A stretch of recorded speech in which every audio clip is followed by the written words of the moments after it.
The presidential preference primary is underway in Arizona. We are seeing this trend, whether it's to purple or blue. Every year makes a difference. And of course, we think this is going to be a great year in Arizona. How political newcomers are changing the dynamic. He's a phenomena. He has completely changed the face of politics as we know it. Plus, Mexico's Secretary of Foreign Affairs visits Tucson. This is Arizona Week.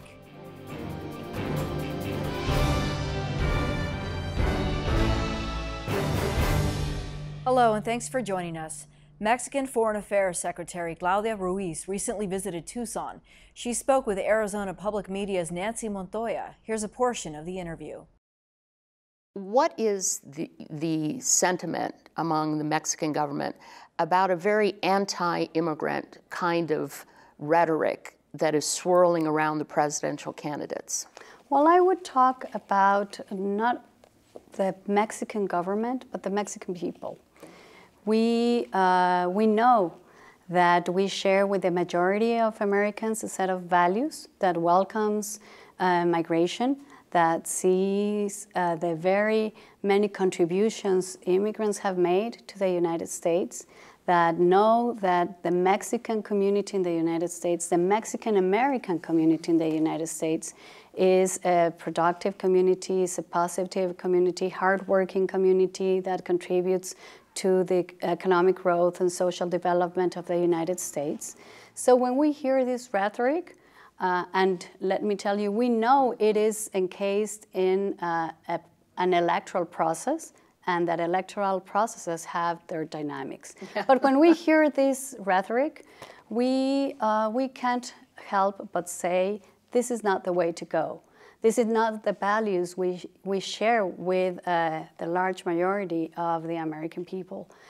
Dividing peoples, isolating oneself from the dynamics of 21st century world that requires immigration, that has countries enriching by the many contributions immigrants make, is not the way to go. We have denounced firmly, without talking about internal politics, which is not our place to do as a government, but we have denounced very firmly this kind of rhetoric. Divisiveness is not the way to create prosperity. And both the American people and the Mexican people, we want to grow. We want to have sustainable prosperity and growth. We know our economies, our peoples, our families, our history, our culture are very much interdependent and intertwined. And we know our shared history and our shared vision requires that we become increasingly integrated. So we denounce firmly this kind of rhetoric. We're seeing a big shift in migration patterns between the U.S. and Mexico. For the first time in 40 years, we have more Mexican nationals returning home and fewer Mexican nationals coming to the U.S. Any idea on the cause for this? Yes, Nancy, this is a pattern that we've seen for some years now, 3-4 years. We're actually having a little bit over 1 million Mexicans returning to Mexico every year, and around 800,000 Mexicans leaving Mexico to come primarily to the U.S. So essentially, our migration rate is negative to the United States. Why is that? First of all, because on the one hand, the United States is not fully recovered from the economic downturn a couple of years back. But most importantly, from our point of view, is that Mexico is growing. Mexico is a country that's been growing, not as fast or as much as we would have liked, but still at a rate of over 2.5%. In fact, our projections for this year is that we're going to grow between 2.9 and 3.9%. That's not bad, considering how the rest of the region is doing. So we're growing. We've been growing for quite some years now. We have a very stable macroeconomic scenario and solid public finances. We have a very, very low inflation rate. We are growing. We have a growing population, a young growing population. More than half our population is less than 29-year-old. and we have a growing middle class. Almost 44 million Mexicans, that's a little bit over 40% of all Mexicans, are middle class. So when the middle class sees that there's opportunities and work and a future for them in Mexico, they are less likely to come to the U.S. to work. That makes perfect sense. Well, Mexico today is a country of opportunity. It is a trustworthy and interesting destination for foreign investment. We receive much more every year. It is a country that is growing, so we're creating jobs and opportunities. We have a very strong banking system and development banking system that's lending money at very interesting rates for entrepreneurs and SMEs, for example. So we offer opportunities both for Mexicans and for Mexicans coming back to Mexico, and also for foreign capitals and foreigners that want to come to Mexico and do business, invest, and explore new opportunities. So I'm very fortunate to be a woman in the 21st century, to be Secretary of Foreign Affairs, and to be able to do my part, however small, to make my country great and to make this world better. And back into the discussion about politics, the presidential preference primary is underway. Arizona voters head to the polls March 22nd, and joining me is Bruce Ash. He serves as the Republican National Committeeman for Arizona. Bruce, thanks so much for being here. Thanks for having me on the show. Any surprises at this point right now with some of the primary results? Not really. You were expecting this? Yeah. In our process on the Republican side, we had expected a very slow process because all of our contests, except for one, from February 1st through the middle of March, are proportional. South Carolina was the only winner-take-all contest. So there's not a lot of room that people are creating between them and the next candidate by virtue of winner-take-all contests. In the Democratic primary process, I think it's been interesting. Bernie Sanders is a lot more viable than anybody would have given him credit for. He's running a complete strategy from just like Donald Trump, being an outsider, having a lot of new ideas that he is proposing, larger government and so on. And so far has been very successful. He's taking advantage of some obvious favorability issues with Mrs. Clinton. He's taken advantage of some of the trust issues with Mrs. Clinton. And he really hasn't hit her that hard yet. His advisors, there's supposed to be a clear-cut differential between his group of those who really want to hit Mrs. Clinton and those that sort of feel that they need to go soft because they still have a general election to run and they want it to be a unity ticket at some point in time. Was Donald Trump a viable candidate back then, and he is now? Yeah, he sure discussion? Is. Well, he's a phenomena. He has completely changed the face of politics as we know it. There are things that he has done. There are 20 things that he has done that probably in any other campaign would have ended a campaign. And he has managed not just to get through them, but to actually thrive through them. He's had some dips. Back in October, there was a little bit of dip about a week or so ago. We will know more after the March 15th primaries. The Ohio and the Florida primaries are winner-take-all. This is the start of our winner-take-all season. If Mr. Trump loses both of those contests, and I don't think he's likely to lose right now in Florida, if he loses both, he'll need to get 69% of all the remaining delegates in order to get to the 1237 number. That's the magic number to get the nomination. As you said, some other candidates might not be able to get away with some of the things he has. Right. Why is he continuing to lead the polls, even here in Arizona? Right.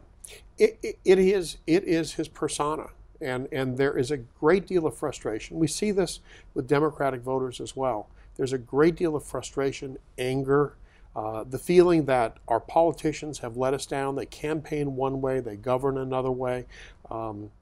There's a lot of opposition to the president or disaffection with the president right now because many of his supporters, his most ardent supporters, do not feel that he has done anywhere close to fulfilling the promises that he made when he ran in 8 and 12. Well, it's the same way with members of the U.S. Senate, U.S. House. We haven't had a president in a while, but that anger and dissatisfaction inures on to a presidential candidate. Is Donald Trump part of the Republican establishment? Donald Trump, just like all these folks, they're all in the establishment. And as I tell precinct committeemen that, because that's really the basic groundwork of any political party, we're all part of the establishment. Okay, if we were outsiders, we would be the guys who weren't voting and weren't concerned about the country. All of us who work within the political process are really insiders.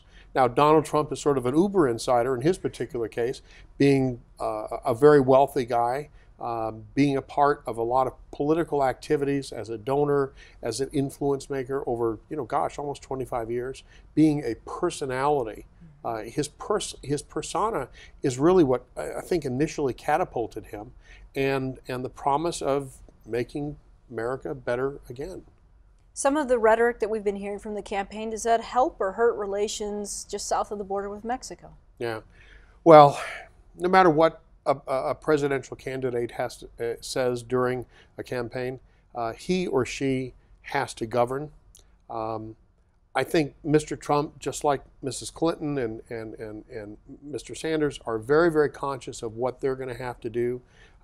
Our greatest opportunity here in Arizona, our greatest opportunity is to be able to increase trade and increase commerce with Mexico. It's good for both of our countries, and it's really good for the United States. Mexico, arguably, is one of our largest trading partners.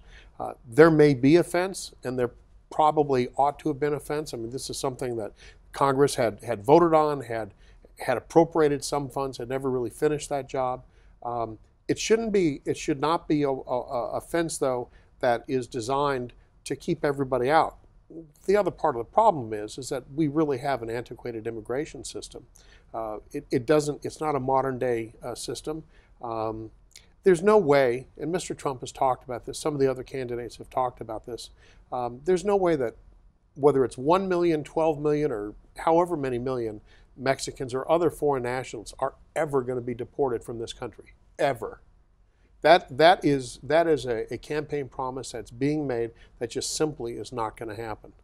Even the Republican Party, I sponsored a resolution almost 2.5 years ago that talked about legalizing everybody who is here right now who is not legally documented and so on. If folks are in jobs and raising families and living the American way of life, why do we want them to go back to their country?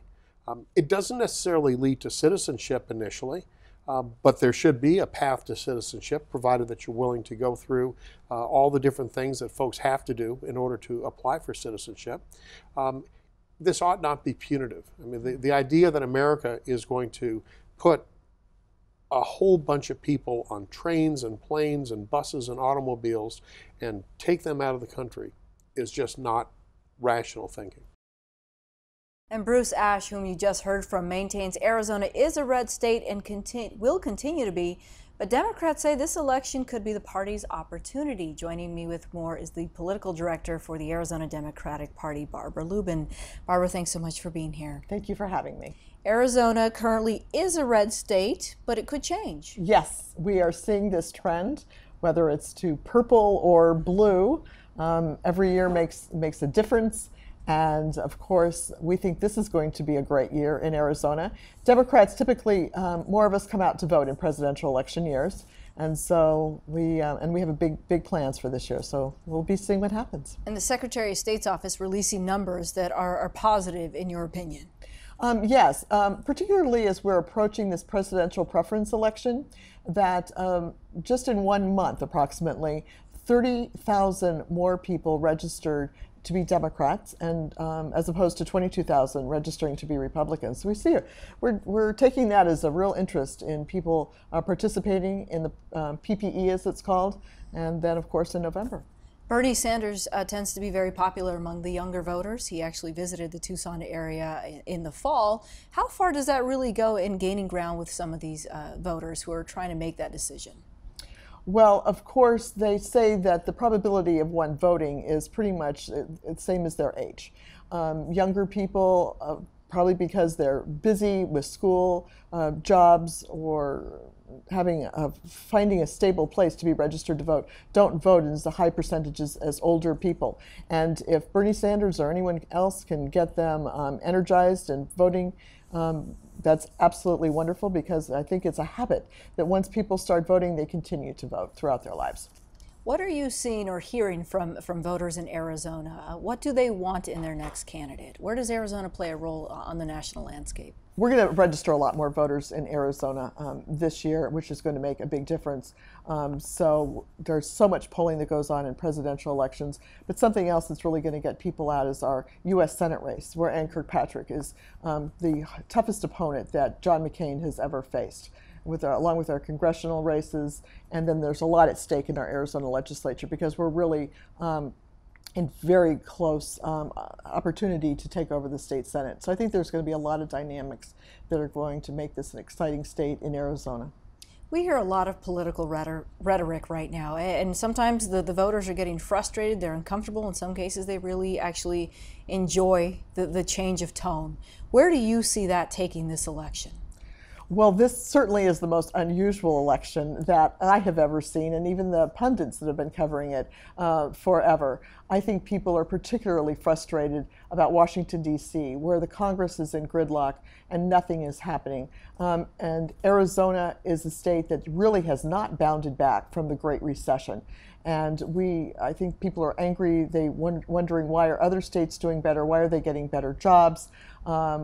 Education is not being funded properly. And I think that that's all going to play out in the politics, with people just not filtering out whatever they say, starting with the candidates. So Barbara, given the political rhetoric, it's been pretty safe and calm, if you will, between Hillary Clinton and Bernie Sanders. Not a lot of attacks toward each other. Why is that? Well, I think that they have respect for one another, which I don't think that the Republican candidates typically have. There have been times where both of them can attack each other. Bernie Sanders chose not to regarding the email issue, but I think they want to show the American public overall the contrast that the Democratic candidates have to those of the Republican Party. They want to talk about job creation, about quality education and affordable college. They want to talk about how health care should be expanded and improved, as opposed to abolishing Obamacare.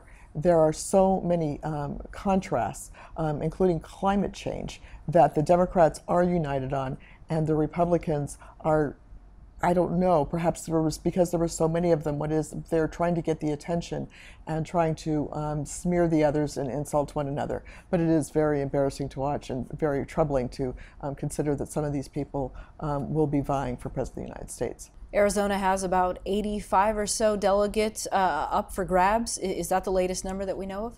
Yes, Arizona will send 85 delegates and 6 alternates to the Democratic National Convention. The presidential preference primary in a couple of weeks will determine what percentage of those delegates are pledged to Hillary Clinton versus Bernie Sanders. The ballot does contain a total of 6 candidates, because the deadline for filing was a couple months ago, when other people were in the race, or some people that I think that no one's ever heard of them, but they met the qualifications. They thought it was cool to be on a presidential preference election, or there. So I want voters to realize that even though it's now looking like a 2-person race, there are 6 people on the Democratic ballot. Is there one candidate, Hillary Clinton or Bernie Sanders, that you think is gaining the most ground in Arizona right now? You know, it's really tough to call.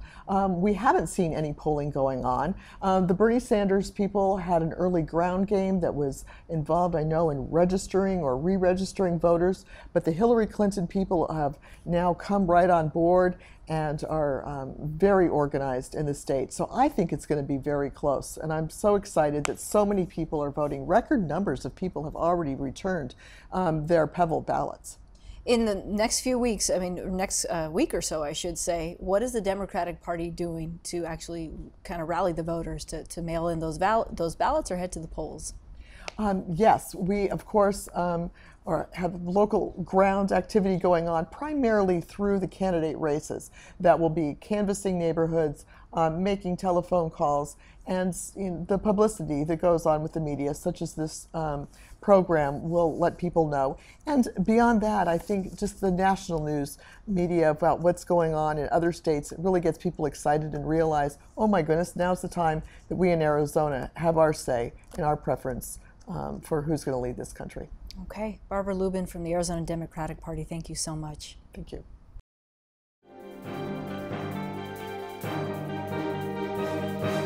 And The Buzz now, I'm joined by my colleagues here at Arizona Public Media, Christopher Conover and Nancy Montoya. Thank you both for being here. Nancy, we'll start with you. The visit by Mexico's Secretary of Foreign Affairs, pretty unusual for the area. Pretty unusual and pretty profound as well.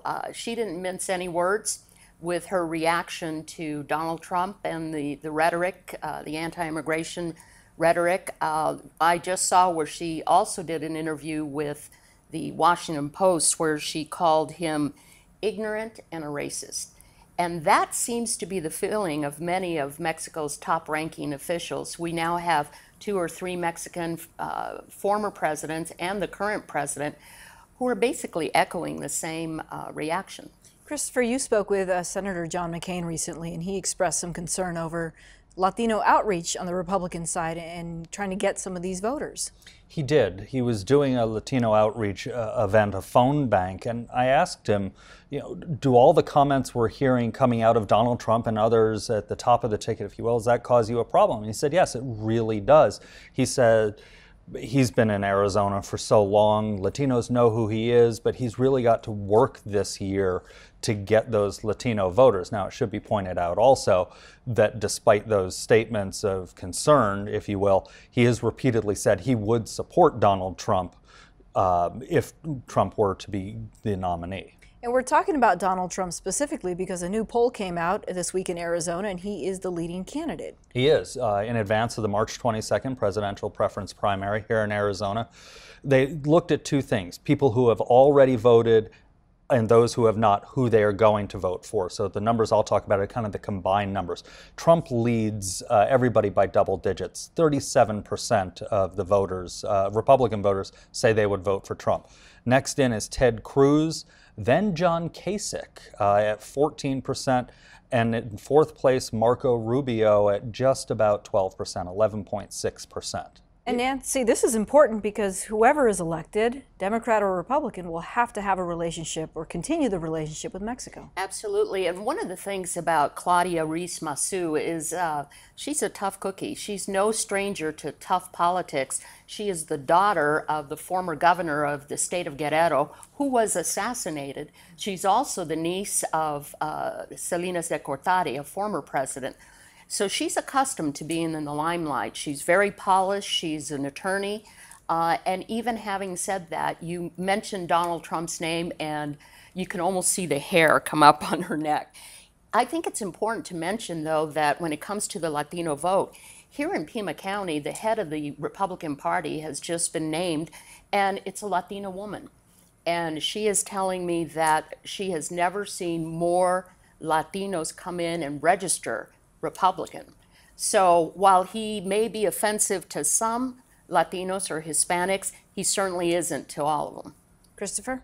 It's interesting. Nancy and I are actually working on a Latino vote story together, and one of the things we're finding is when you look across data, Latinos don't necessarily vote as a block. Right. They do tend to lean Republican, but it's not a solid block. But what you see is the more Latinos in office, the more Latinos come out and vote. Not because there are Latinos in office, but because their issues are being addressed. Latino voters, they have issues they want to hear. Number 1 is education. Right. Immigration, which everybody assumes is the top, is really issue 3 or 4, depending on the poll you look at. And Nancy, in this radio report that you're working on with Christopher, Latino outreach, that number is really key. I mean, that is somebody, that population is who the candidates want to have. It is key. Here in Arizona, we have 30% Latino population. Not all of those are registered or eligible to vote.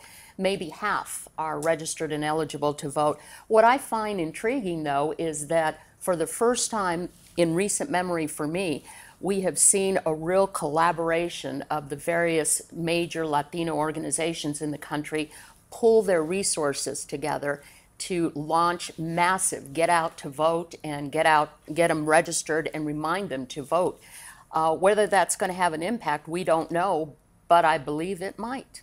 What's interesting, if you look historically over the Latino vote, about half of the registered Latinos, those who are legally able to vote and sign up to vote, vote, which means half of the registered Latino voters stay home, and that's historically true. We talked about earlier about whether or not they're a bloc. About 40% is the highest amount that usually of Latinos that votes Republican. So the Republicans aren't trying to steal big numbers of Latinos. They're just trying to get little bits to steal off from the Democrats. They don't need all of the Latinos. They just need a little bit to catch fire. Remember, in 2012, here in Arizona, 80% of the Latino vote came in for Obama. And so there was only 20% there that voted Republican. So they're hoping for that number again. And Christopher, we often hear that Arizona could be up for grabs. We heard Bruce Ash, the Republican National Committeeman, say that Arizona's a red state and will continue to be. But on the Democratic side, they say, no, this could potentially be an opening. They do say that, and Arizona is interesting because of our voter registration. It generally falls very close with independents, Republicans, and Democrats. Independents now are the largest group. That's not true at the moment, however, because in order to vote in the presidential primary, you have to be, this year, either a Republican, a Democrat, or a member of the Green Party. But on non-primary years, the independents are the largest group. So Arizona does become maybe not up for grabs, but it's that independent group that has to be moved either to the right or the left, which is an interesting issue for candidates on both sides. And Christopher, we've had Bernie Sanders made a trip to southern Arizona. Donald Trump has been to the Phoenix area. What other candidates might we expect to see before the primary? Hillary Clinton this week opened up a headquarters in Chandler, so it's possible we could see Clinton. Trump has made 2 trips to the Phoenix area. Cruz has been in the Phoenix area. Rubio, I believe, was in the Phoenix area very early on. Most of the major Republican candidates, very few of whom are left, went through the Phoenix area. So it wouldn't surprise me if we see Cruz or Rubio come through, and of course Kasich possibly also. We still have all those names on our ballot, by the way, so if people are voting their absentee ballots at this point, they could vote for Jeb Bush or Rick Santorum. Their vote just won't count, but their names are still on our ballot. Okay, it's about to get interesting here. Thank you so much, Nancy Montoya and Christopher Conover. And that's our program. Thank you so much for joining us.